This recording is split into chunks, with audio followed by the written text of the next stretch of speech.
Welcome to the OA Light a Candle Meeting Podcast. Visit our website at www.oalaig.org, where you'll find several speaker feeds with over 400 speaker files, forms for ordering CDs for these speakers, and a place to donate to keep this special service active. I would now like to introduce our speaker for tonight, Amy.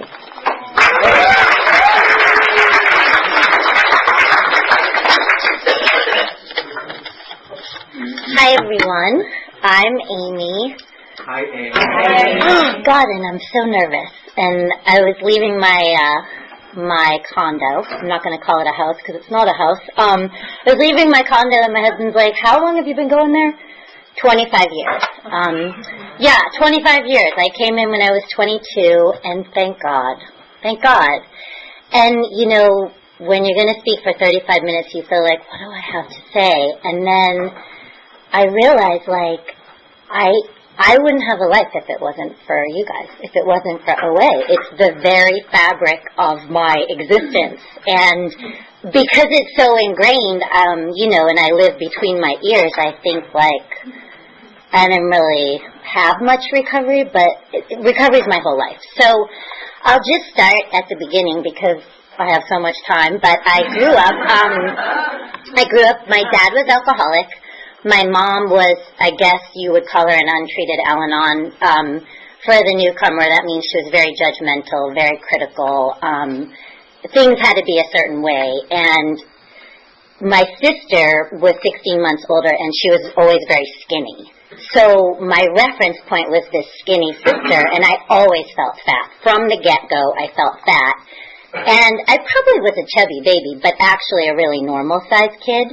And, but I remember very early on, like as young as 3, wanting to be my sister. And I remember my little thighs would rub together at the beach, and I'd be like, this is not going to happen when I'm a grown-up. Like, I remember thinking this when I was really young. Then they started counting her French fries and counting my French. Like, I decided I will eat what she eats to look like her kind of thing. And my parents just giggled. Nobody really knew what was going on. And then my sister used to sing me fat songs, which didn't help. And, every night she would sing me fat songs. And then I told my dad. My dad was like 44 when I was born. So I just figured he's this old dude that lives in the house. But when I went and told him, I'm like, she's singing me fat songs up there. And I was crying. And he's like, Jesus Christ. And he ran upstairs and he screamed at her. And I was like, this guy is cool, right? So that began a lifelong alliance with the alcoholic. So it was kind of like my dad and I were buds, and my mom and my sister were the perfect ones. And I always had like this, like, they would go on a trip, and my dad would be like, the officers are gone, and he'd get loaded. And, like, the place was crazy. But I always felt like this shame, like, they're the good ones, we're the screwed up ones. Like, my dad was fat, I loved food, my dad drank, my sister and my mom were perfect, and anyway, now my dad's dead, so I'm stuck with those two. But they're in Boston, so that's good. So anyway, flash forward, I loved food. I loved it. I don't feel like I overate as a kid, but it was like, that's what I looked forward to. You know, if we were going on a family trip, I really didn't care where we were going. I just was like, what are we going to eat? And then when I got into middle school, I would pick my friends based on the food. You know, like my friend and I would just go binge out. And then this other girl, I remember I grew up in Boston, and she took me to the Cape, and it took her like a half hour to eat a hot dog. And I was like, are you kidding me? Like, I was so lonely. That's the feeling I had. It wasn't like, wow, she really nursed that hot dog. It was more like, she doesn't eat, I'm lonely. I can't wait to get home. Like, I can't wait to get home so I can eat. And I think it really started becoming a problem in high school. You know, I think the first year of high school I got a lot of attention from boys. The second year of high school I was old news, and that's when I really started, like, binging. And I would say I struggled with depression. You know, my junior year of high school, it was like I kept the food journals. I was jump roping every morning. I was measuring everything. And then I would fast for 3 days, and then I would binge. And everybody in my high school was, like, trying to throw up, taking speed. The whole thing. It was just, like, kind of a nightmare. And I just remember, like, I lost, like, the ability to control it. Like, I remember going to school and I'd be like, okay, I'm going to be like her. I'm just going to have a donut during first period and then go about my day till lunch. Well, if I had a donut first period, I was back at the snack bar, back at the snack bar, back at the snack bar, and then I was so full and disgusting, I would literally just walk home 4 miles. And then if I got tired on the way home, I would take a nap in the woods. Like, I grew up in suburbia in Massachusetts. It was like this crazy private world, and nobody knew. Like, nobody knew. My parents didn't know. And then I had, my dad was like, I don't know, he was old, but he was a hippie. And I remember him being like, he loved women, he loved sex, he loved the whole thing, and he would talk about it when he was drunk. And my mom was very like, she was like perfect, and of course she was like a virgin when she married him and all this. But I was so confused about the whole thing. So I decided I would go take care of that when I was 16, and I did. And my friend was supposed to take care of it too, but she didn't. And that's when something switched in me. Like, after that experience, I was so devastated because it was with this older person who did not care one iota about me. And that's when, like, the anorexia took over. Because I was like, oh my God, I'm out of control. I just felt like I needed to control something, and I dieted, and I lost so much weight so quickly, but I couldn't stop. Like, it was awful. Like, to this day, it still feels traumatic. Like, anorexia still feels traumatic to me, even though I would say I haven't been an active anorexic in, 20 years, but I still can't believe something could take me over like that. Like, so the diet didn't end, and my parents didn't do much because they were Irish Catholic, and it's like, as long as everything looks good, we're not going to talk about it. And, and they would, like, my mom would make me food, and I'd be like, yeah, I'm going to eat it in my room, and I'd, like, put it in a paper bag and chuck it out in the field. Like, I ate at work. it was constant lying, constant secretive, so isolated, so lonely. And then I remember my senior year in high school, I met a boy, and I decided I wanted to be normal, or at least have some curves, because I was like skeletal, and but I didn't know how to eat. Like, I didn't know how to gain the weight, and I was scared to gain the weight. So I remember thinking, well, I'll just do my routine, and then on the days I don't work out, I'll eat normal. Well, then what happened was I was so hungry. The days I was going to eat normal, I was binging. So it was like starve days, binge days, starve days, binge days. My whole life was about this. It was insane. So I'd see my boyfriend, and I'd eat anything he wanted, but I wasn't present because I couldn't wait to get home to bed to eat some more on the binge day.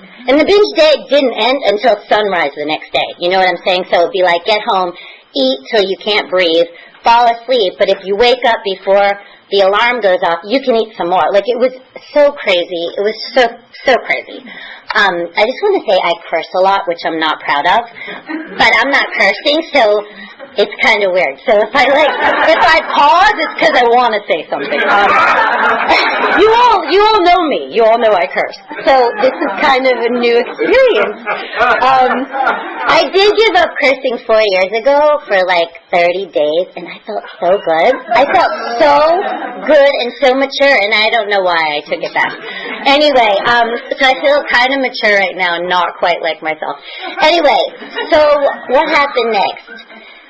So I did the whole thing through college too. I starved and binged, starved and binged, starved and binged. And like, I would have these black moods on the starving days where I just didn't want to talk to anybody. Then Thursday at 4 o'clock, it was happy hour, and then the binge would last all weekend. And I was like the social director. It was crazy. It was like having anyway, it was horrible. And I also was a person you would not want to be friends with. You'd think you would, because I was fun, but I would steal from you. Like, if you left any cash around, it'd be in my pocket.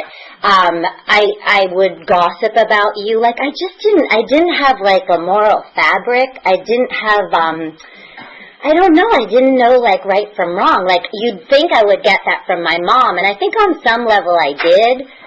Like, I had a good heart, but I just didn't have, my dad was alcoholic. He was an untreated alcoholic, and he stole. He stole things. I don't know. I credit the person I am today with these rooms, bar none, that's it.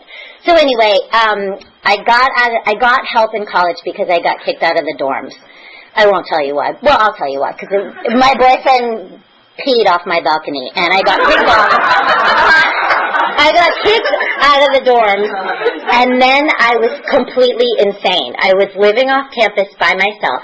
I no longer had roommates to lie to, like about eating, because they'd always ask me, oh, I already ate, and I'd like get something from the commuter cap and throw it down the laundry chute. I threw so many subs down the laundry chute, it was disgusting.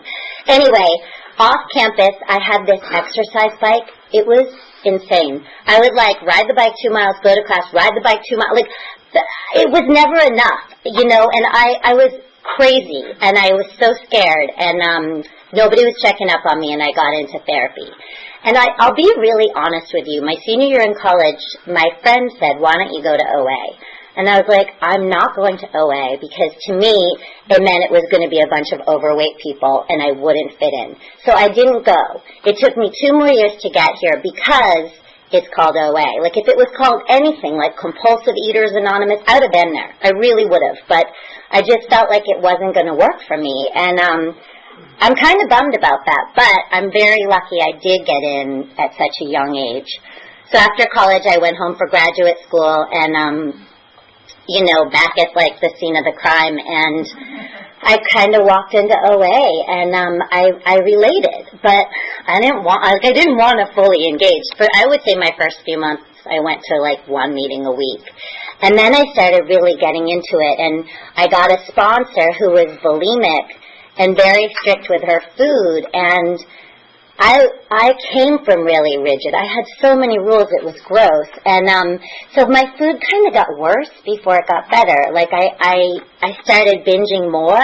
But I think, too, like, the disease probably tries to hang on a little harder when you're going to get help.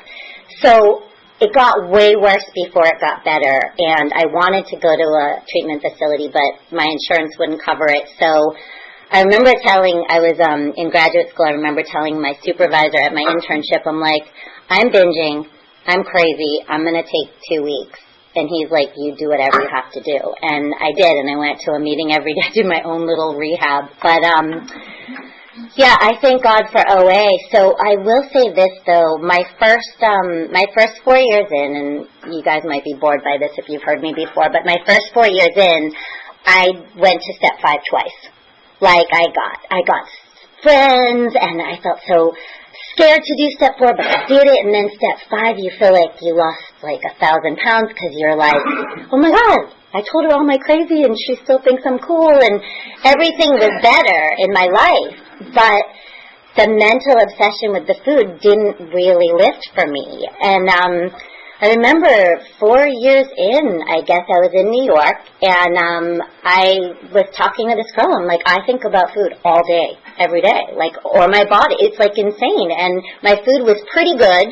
Like, I'd be abstinent for long periods, then I'd overeat one night. Like, it wasn't so bad. It was just the mental obsession was like a prison. And I remember all these people in New York were doing this, like, I don't know, these big book workshops where you go to step 7 and like in like 5 weeks or something, like a direct descendant from the big book. I don't know who, but I was like, I'm in.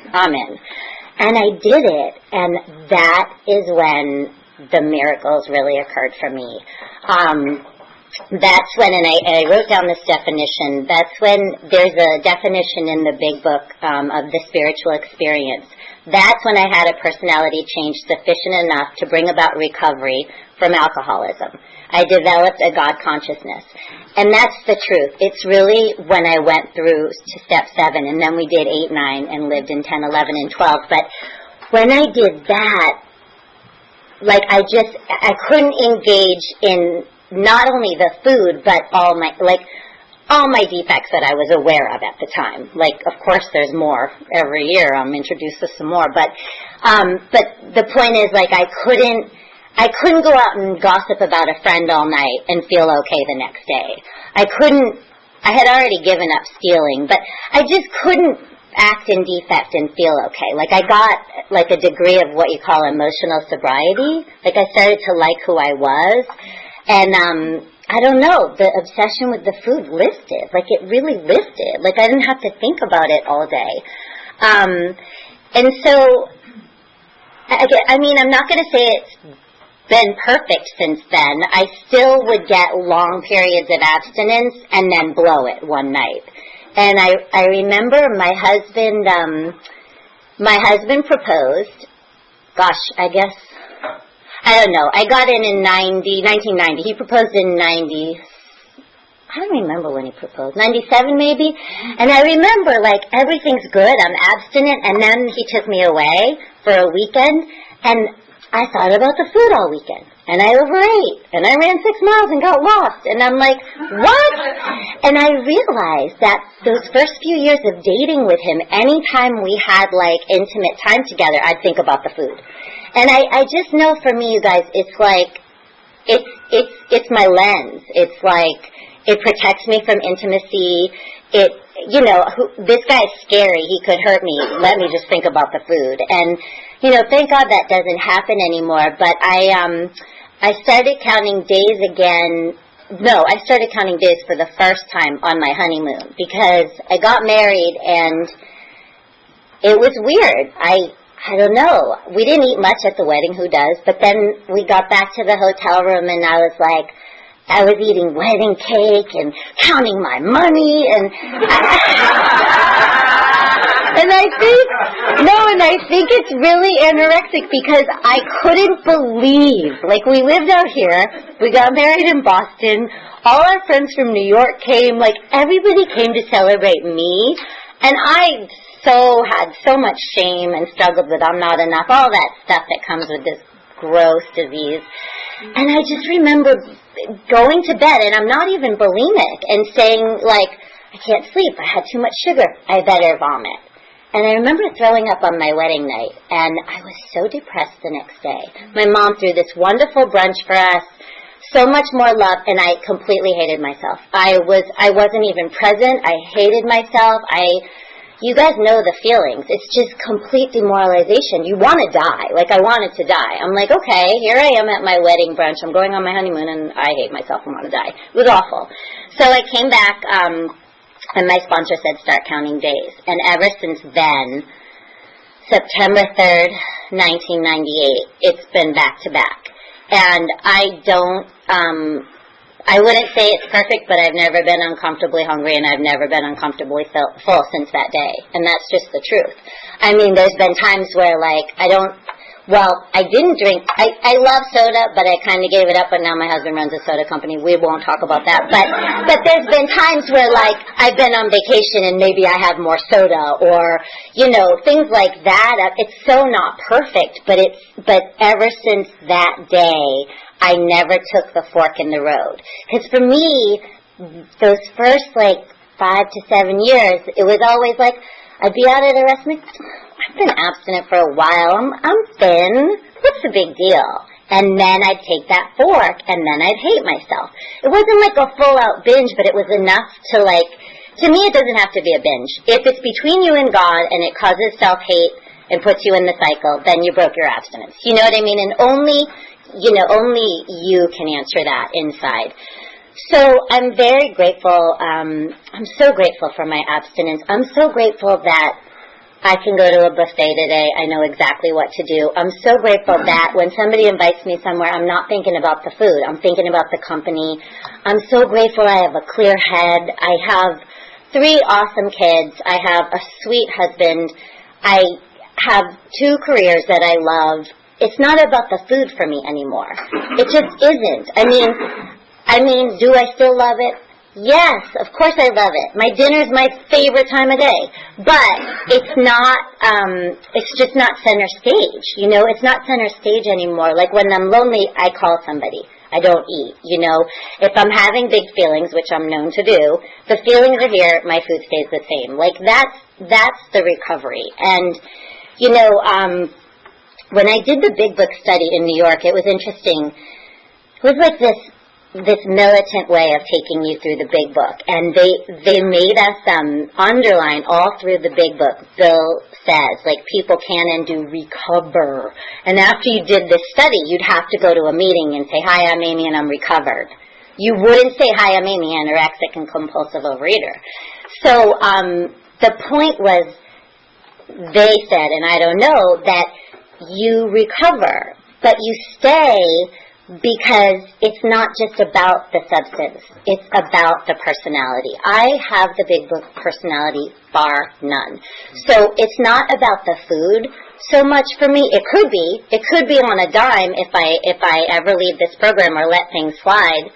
But, you know, whenever I go to the Big Book meetings now, I do my thinking. Like, my thinking is, I have alcoholic thinking. Untreated, I have alcoholic thinking.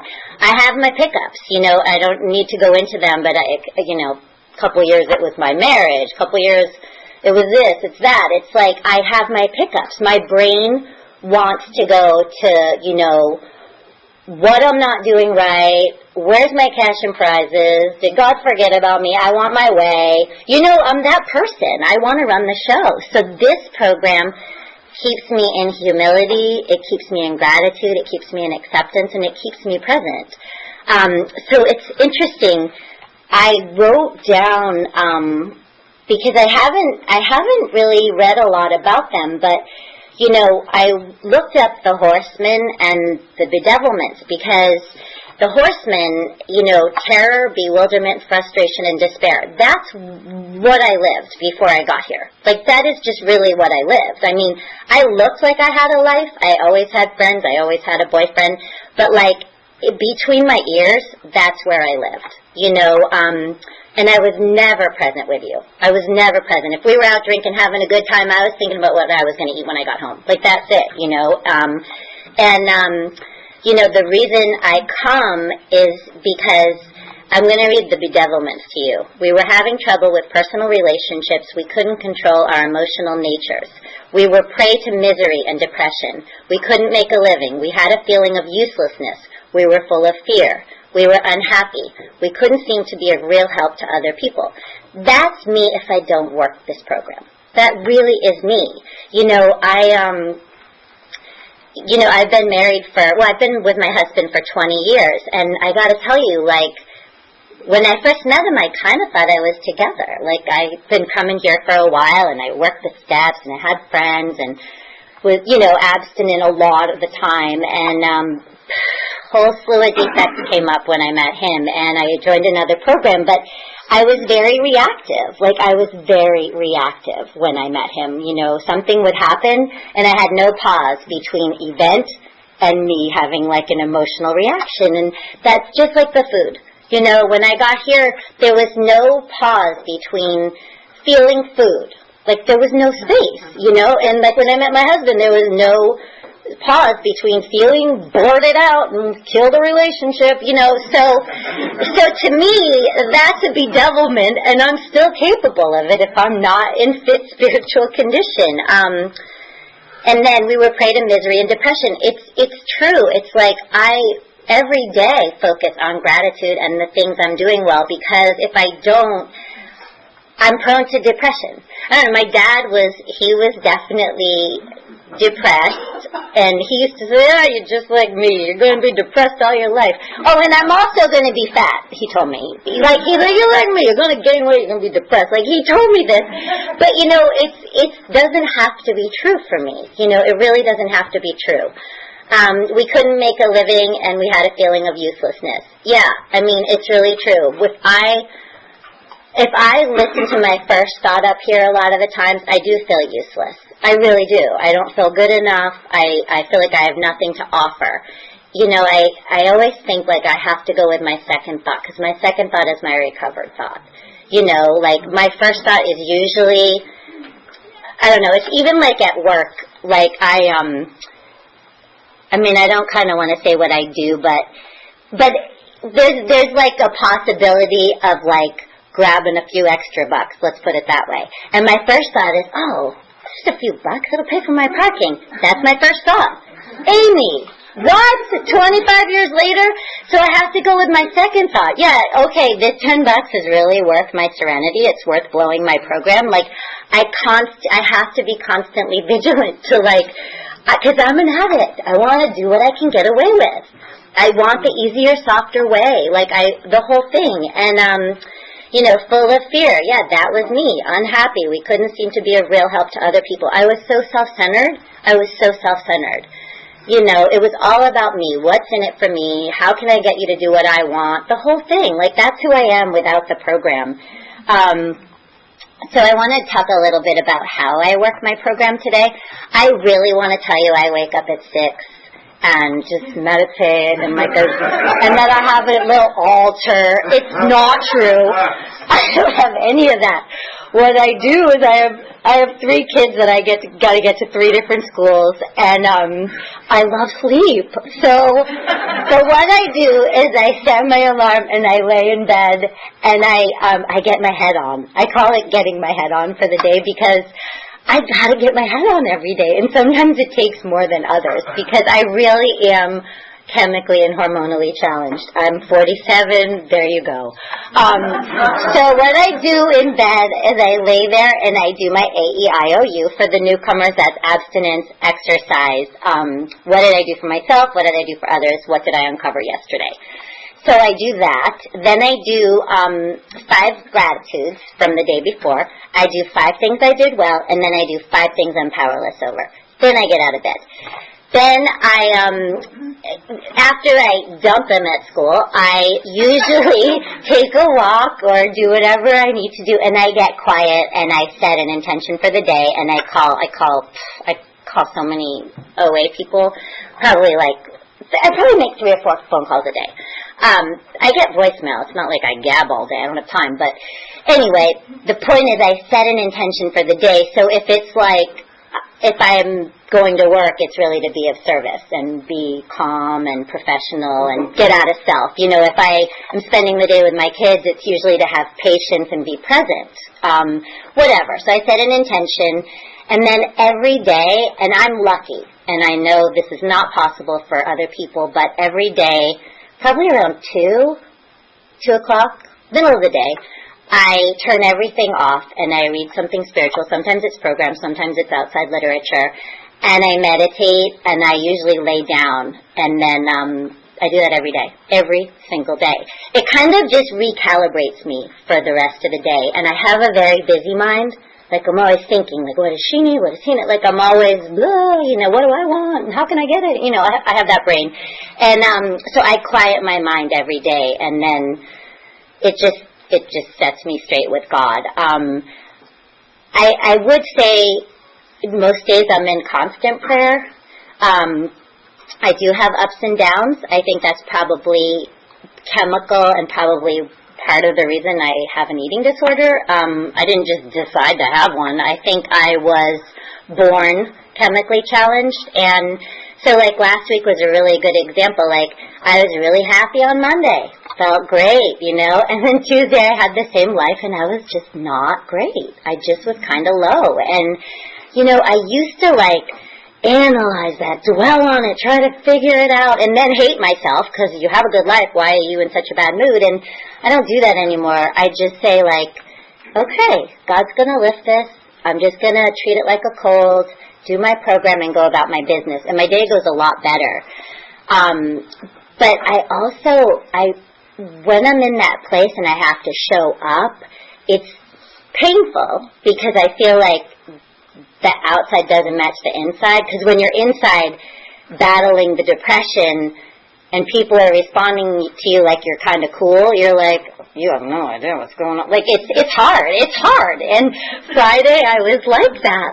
Friday I had to show up for some things and I was just in it, you guys. I woke up in it and I was like, oh my gosh, but I just showed up, and I personally will repeat and I'm not a Bible thumper by any stretch, but there's certain things in the Bible I'll just repeat over and over, and I don't know, it helps me a lot. It really helps me a lot. So I guess I'm almost out of time.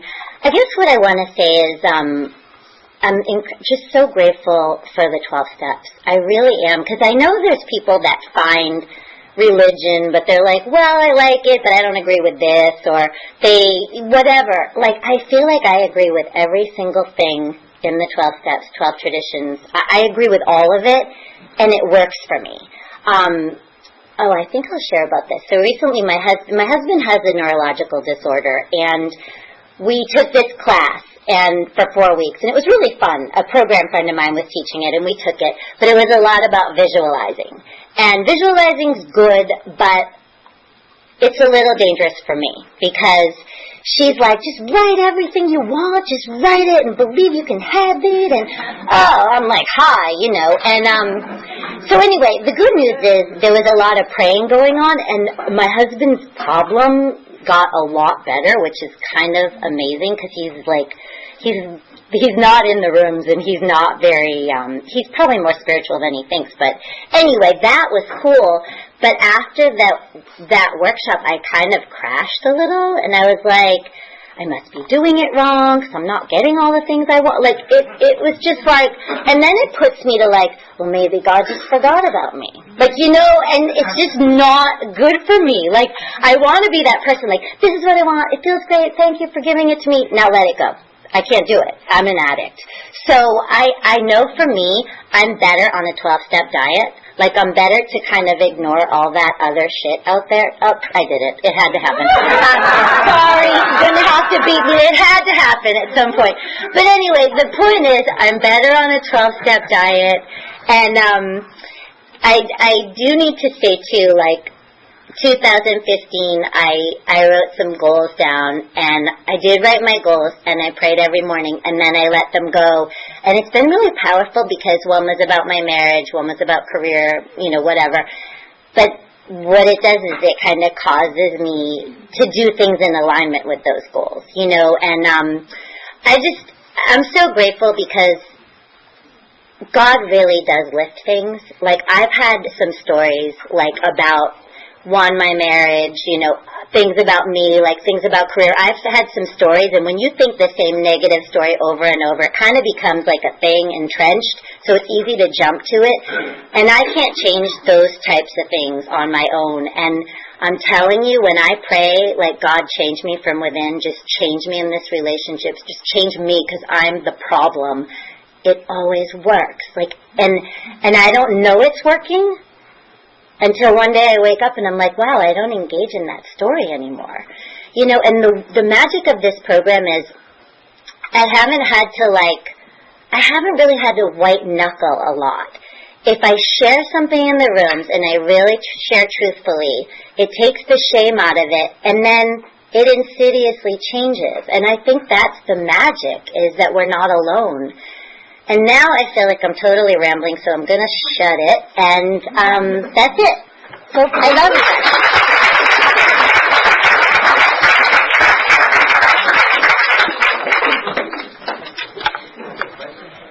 Actually, I'm going to read one page to you guys, because I heard it the other day, and it really, it's February 23rd, and it talks about the program. It says, why is it so much harder for me? I go to meetings, but I still don't have what attracted me in the first place. Let me look honestly at what I'm doing and failing to do. Do I have a sponsor? One who has what I want? Do I really listen at meetings and try to contribute? Am I working the program beyond step 3? Am I trying to practice the principles of the program at home and at work, as well as in OA?